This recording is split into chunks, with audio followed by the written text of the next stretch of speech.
अस्सलाम वालेकुम, good morning दोस्तों, कैसे हैं आप? ठीक हैं? अब मैं उम्मीद करता हूँ आप सब अच्छे होंगे।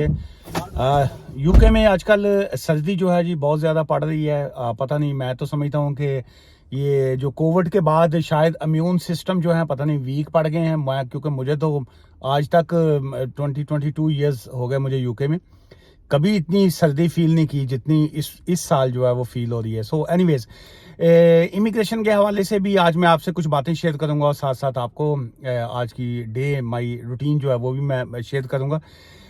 देखिए, स्पाउस वीज़ा के हवाले से कुछ सवालात थे और उसमें एक बड़ा एक अहम पॉइंट था कि जी कि जिस वक्त हम स्पाउस वीज़ा अप्लाई करते हैं तो क्या हमें जेन्युइन रिलेशनशिप प्रूव करने के लिए साथ में पिक्चर्स या बाकी चीज़ें दिखानी चाहिए, या जस्ट 18,600 या अकोमोडेशन जो है वो ही इनफ होती है? चलिए मैं इसके ऊपर आपको थोड़ा तफसील में मैं आपको एक्सप्लेन करता हूँ जी।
ज़बरदस्त दाल, तड़का दाल, चने वाली रोटी, तंदूरी रोटी, दाल जेड़ी निब्बे नाल, दाल जेड़ी निब्बे नाल।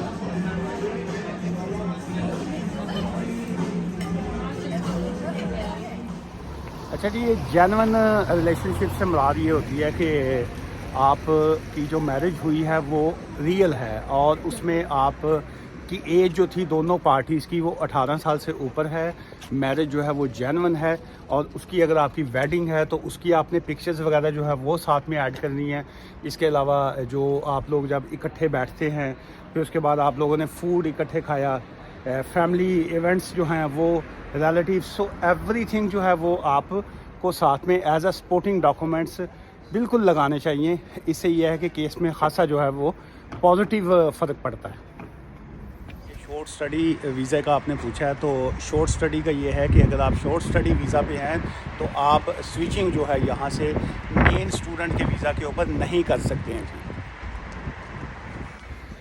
जी। और ये ईयू सेटलमेंट के हवाले से बहुत सी जो रिफ्यूज़ल्स आ रही हैं आजकल, उसकी रीज़न ये है कि अभी वो क्लोज़ करने चाह रहे हैं पेंडिंग केसेस को, तो इसलिए जो रिफ्यूज़ल्स आ रही हैं तो बहुत से लोग जो हैं वो अपसेट होकर वो ये सोच रहे हैं जी कि हम किसी और ट्रैक पे चढ़ जाएं या ह्यूमन राइट्स की एप्लीकेशन फ़ाइल कर दें या कुछ ऐसा कर दें। सो देखिए, पहले आप ख़ुद से फ़ैसले करने के बजाय लीगल एडवाइस की ले लिया करें, क्योंकि अभी भी बहुत ऐसे ऑप्शंस आपके पास अवेलेबल होते हैं। एडमिन रिव्यू पे भी आप लोग जा सकते हैं, आप लोग फ्रेश एप्लीकेशन जो है उसमें वो भी फ़ाइल कर सकते हैं और अपील भी कर सकते हैं। सो इसलिए जो है वो ईयू सेटलमेंट के लॉज जो होते हैं वो स्टिल बहुत बेटर होते हैं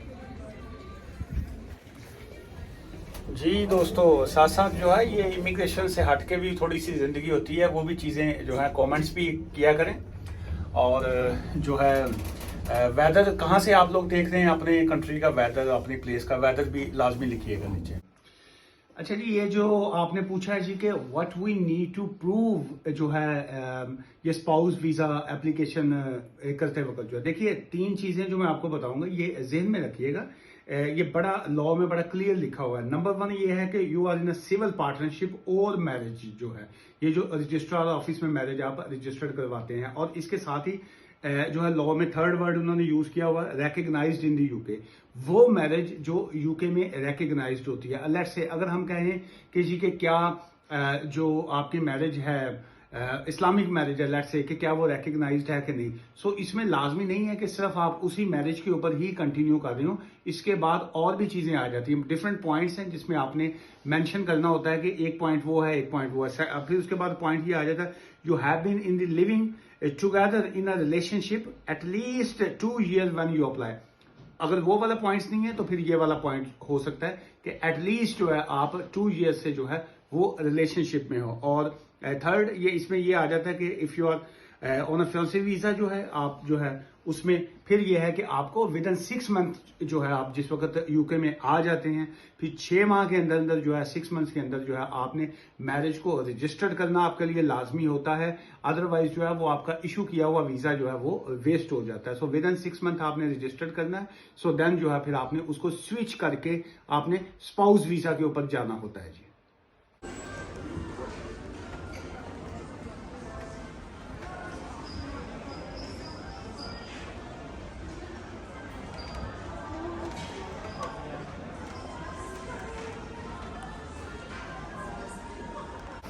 जी दोस्तों, बड़ा ज़बरदस्त वेदर है, ठंडा ठंडा, लेकिन हवा में उतनी ठंडक नहीं है जितनी यस्टरडे या डे बिफोर यस्टरडे।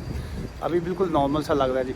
चलिए आज के इस व्लॉग से मुझे इजाज़त दीजिए, और आपके पास कोई इमिग्रेशन के सवालात हों तो आप बिल्कुल मुझे यहाँ पे मैसेज कर सकते हैं, और यहाँ पे मैं सिर्फ आपको इन्फॉर्मेशन देता हूँ। और अगेन एडवाइजेबल यही है कि जब आपको इमिग्रेशन एडवाइस चाहिए हो तो आप अपॉइंटमेंट बना के मेरे ऑफिस आ जाया करें, ब्रैडफोर्ड में ऑफिस है। अदरवाइज़ ये है कि आप फ़ोन एडवाइस जो है वो भी ले सकते हैं। दुआ में याद रखिएगा। Take care, bye for now.